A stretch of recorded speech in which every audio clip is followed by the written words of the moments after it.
Thank you, Mr. Chairman. I want to congratulate everyone that's still here. We'll call ourselves the survivors. We do have votes in just a few minutes, so I'll make this quick. I just returned with the chairman from Germany, Poland, and Ukraine. There's a lot of media attention on the funds that we are providing to Ukraine. Are they being properly, do we have proper oversight over them? And I think we ought to ask the same question to some of the funds that we've provided to the State Department here. You may have heard that the chairman indicated that part of the Countering Chinese Influence Fund was used to fund a bakery and other examples like that. We also have the CHIPS Act where, so we are committed to something like $1.5 billion over the next 5 years for the Countering Chinese Influence Fund. And we've also committed to $500 million, so that's well over $2 billion. My concern here is measurable objective standards for the use of those funds. Now, I've heard a lot of I've heard the phrase "take steps" often in this hearing this morning, but I'm interested in the measurable objective standards that you use, because obviously we have mounting debt and deficit in this Congress. It will be one of our primary objectives to get a handle on that. So can you share with us the measurable objective standards that you use for the use of the U.S. taxpayer dollars?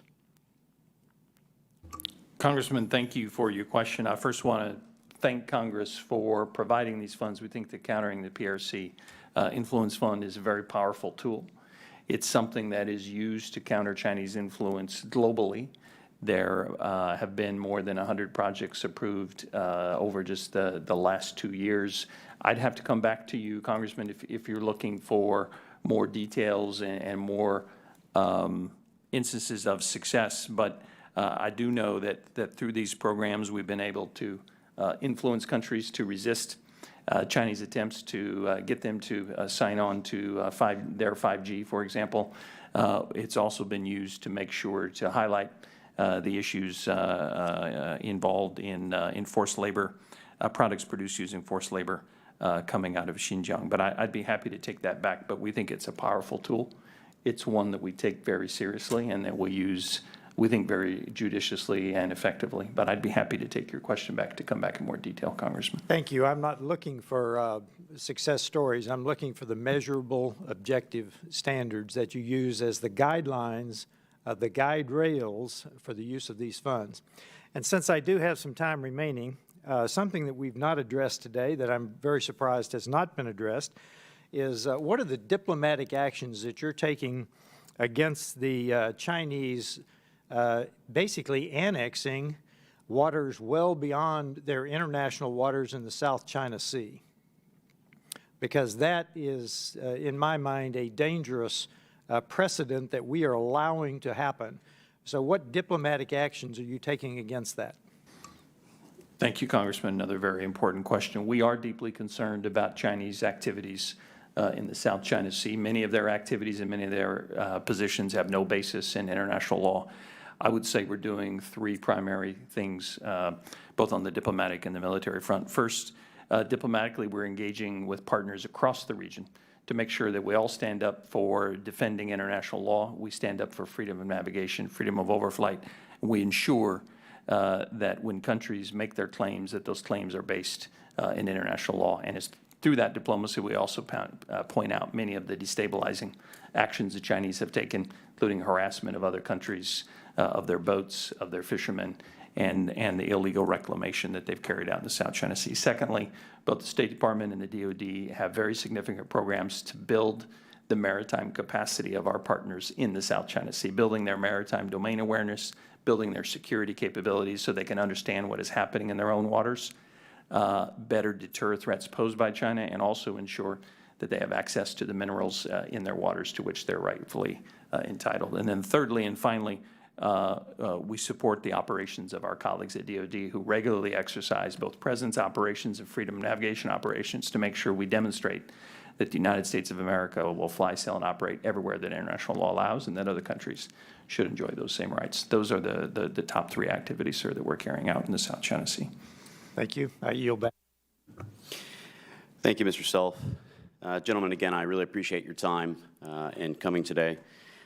I had noted in your Assistant Secretary's statement that you said, to reiterate, we seek competition, not conflict. Can you define conflict for me?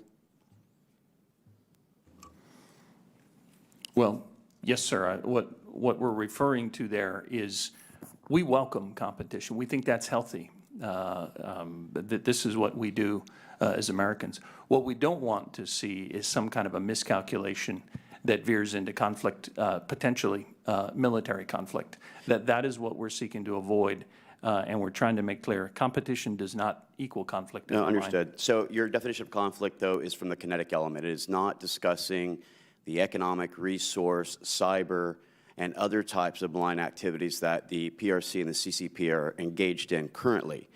As we know, that China is continuing their Road and Belt Initiative. They have a geopolitical alignment between China, Russia, Iran, and North Korea, whereby they are already seeking to utilize Ukraine as the Eurasian expansion.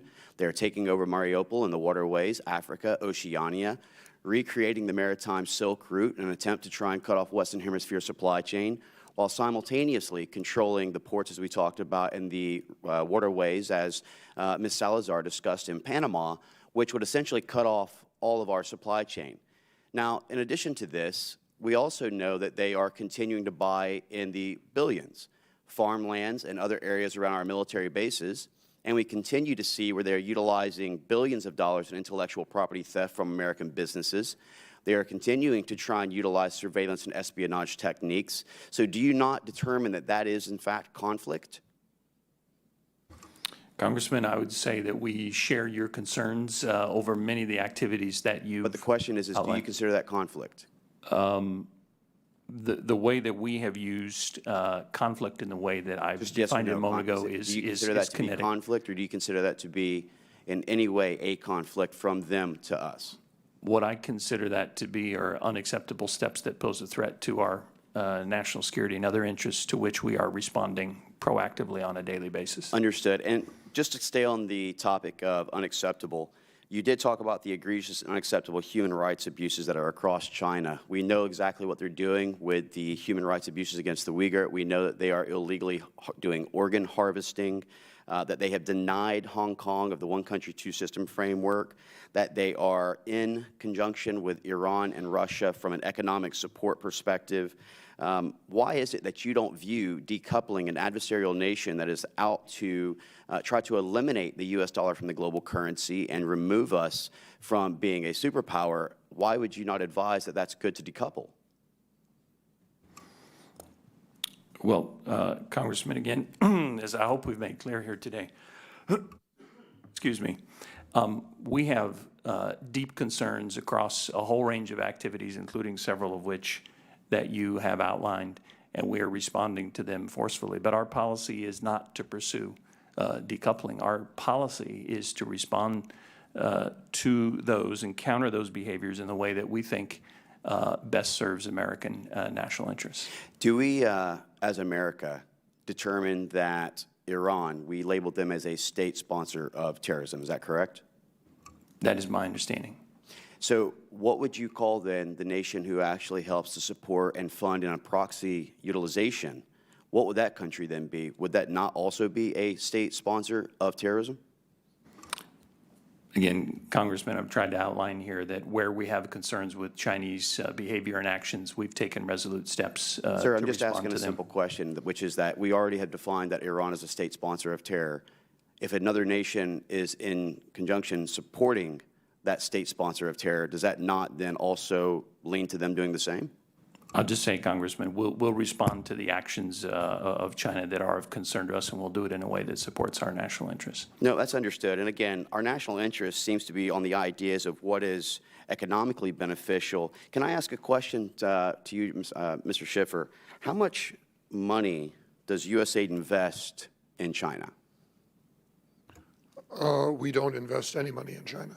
No programs, no projects that are being done in China at a taxpayer's expense? There are programs that we undertake to support Tibetans and others who are victims of China's oppression and human rights violations. So we will allocate and spend money to help the people in China who China will not help, but in return, we'll also continue to give hundreds of billions of dollars in trade to China while they sponsor countries like Iran, who we have noted as a state sponsor of terror, or Russia, who is engaged in war in Ukraine, but yet we still won't determine that they are a nation which we are in conflict with. We won't decouple, we won't stop and actually hold them accountable, noting that they're an adversary. Is that my understanding of everyone's testimony right now? Well, in terms of the programs that that we support, and be happy to talk to you more about them in a different setting, we believe that it's important for the United States to stand up to oppressed people who are victims of human rights violation, cultural genocide, and more. And I completely agree with that. I think we should always be trying to help those who are engaged in human rights abuses or denials. One question, do you believe that TikTok is a threat or a national security issue? And this is for everyone on the panel.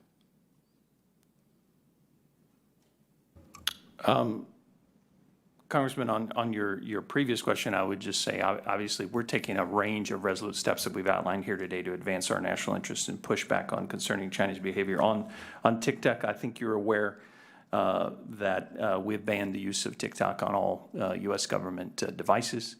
My understanding is CFIUS is looking at a number of steps related to TikTok, but I think it would be safer to refer questions to Treasury and the CFIUS process regarding those details.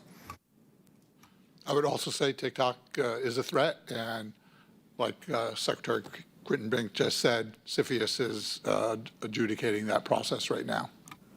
Thank you so much, gentlemen. With that, I will recognize Mr. Burchett.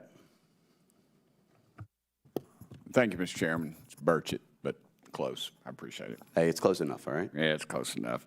I fear that the U.S. government has been compromised by the Communist Chinese. Our own president, when this surveillance balloon, or whatever you want to call it, flew over our country, the president called, from what the earlier reports were, that he called for it to be shot down, and then our own, from what I understand, General Milley said no, it should not, and then it was allowed to transverse the entire continental United States of America, came over my area, Oak Ridge National Laboratory, I believe Y-12, in that mix, and and he was the same general under President Trump at the end of his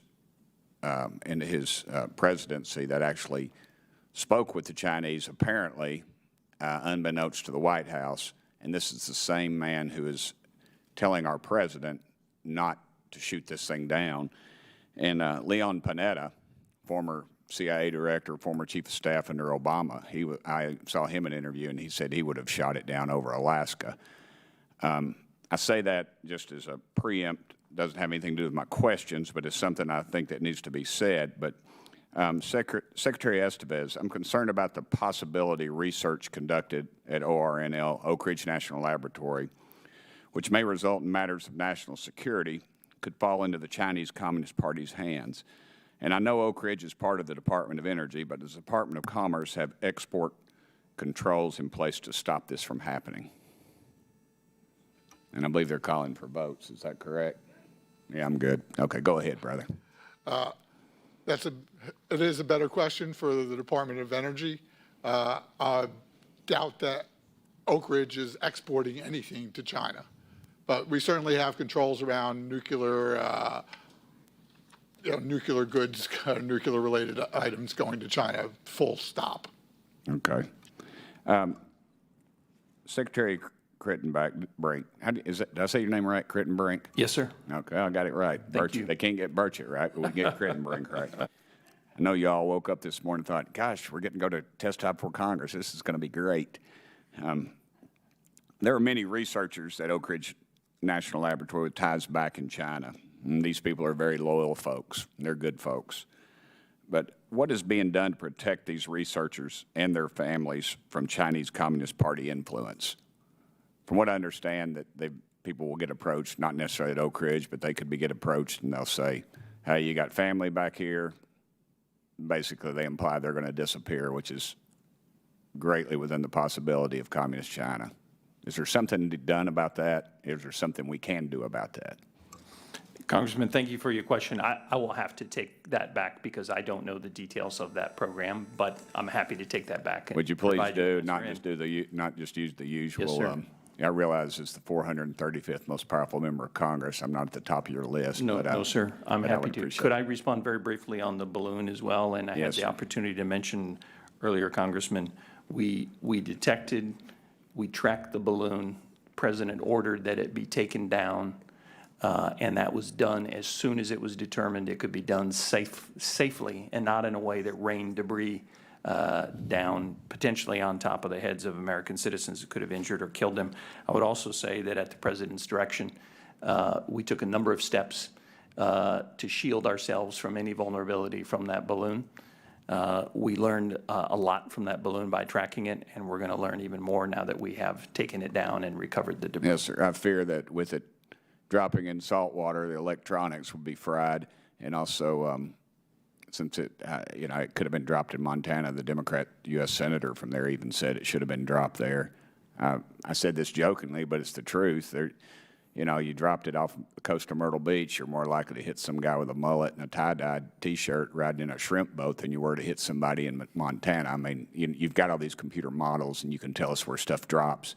To me, that's just very hard. I'm not calling you a liar, but I am calling somebody a liar because they're not telling us the truth about this thing, and it's the type of thing we'll never hear about. If we do, it'll be in some expose later, and then, and nobody will bat an eye at it. Well, Congressman, again, I'll just say that when the U.S. military and others did this modeling, that was the precise concern. You have a balloon that's 200 feet high, and the payload, the collection apparatus is the length of 3 buses. I realize You that, shoot but that down from that height, debris we have scatters over a models very that wide field. We have models Yes, sir. that can read the date off a dime on the pictures mounted at Yankee Stadium. But real quickly, is China?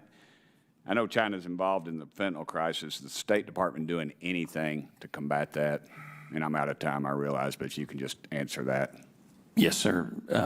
Maybe have somebody come to the office and get to me. We will. Fentanyl's an absolute scourge. We're engaging the Chinese aggressively, and perhaps most importantly, we're engaging our partners to collectively put pressure on China to take the right steps that they should. We'd be happy to brief you, sir. I wish you would. I hope y'all just lock them down, because I do not believe they have anybody's best interest. And I worry about the good folks in Tennessee that have family back in China. Thank you, brother. Thank you, Mr. Burchett. With that, I will recognize Birch Mr. it. Lawler. Birch like the tree and et like I just ate dinner. Birch Yeah, but if I say it correctly, you won't correct me. Burchett. What is that? Come on. I'm giving you the French version. Mr. Lawler. Thank you for correctly pronouncing my name. Secretary Estevez, earlier this month, Chairman McCall and I sent you a letter requesting information on the Department of Commerce's implementation of U.S. export control laws regarding Chinese exports to state sponsors of terrorism. I ask unanimous consent that a copy of the letter be entered into the hearing record. Without objection. Between 2010 and 2016, Chinese company ZTE illegally exported tens of millions of dollars worth of U.S. origin equipment to Iran, clearly violating U.S. sanctions and export control laws, and I'm sure this is not the only case of illicit activity. What has BIS done to enforce compliance with enhanced controls on state sponsors of terrorism? Thank you for that question. On ZTE, of course, ZTE is under criminal penalty regarding their violation of law there. Tracking trade from China to other benign or malicious actors in the world, we can track the trade. What that is and whether there's American content in those items is harder to discern. So we have a 10% de minimis rule for stuff going to a state sponsor of terrorism. So we're doing an assessment of what we can do there. That's the most I can say at this point, and obviously we are going to respond to your letter. Thank you. Is BIS able to conduct end-use checks in China for diversions of to state sponsors of terrorism like Iran? We are able to do end-use checks on our goods that go to China and how they're being used to ensure they're not being diverted from China. China exports going out are not subject to our end-use checks. However, we can ensure that, you know, if they're exporting stuff from the United States, we can start to, you know, do an assessment of how much content there is. Do you believe there's certain technologies that we should not be exporting to China? If there's technologies that we should not be exporting to China, my job is stopping those. So my view is no, but technology advances, and we're always taking action appropriately. Okay, thank you.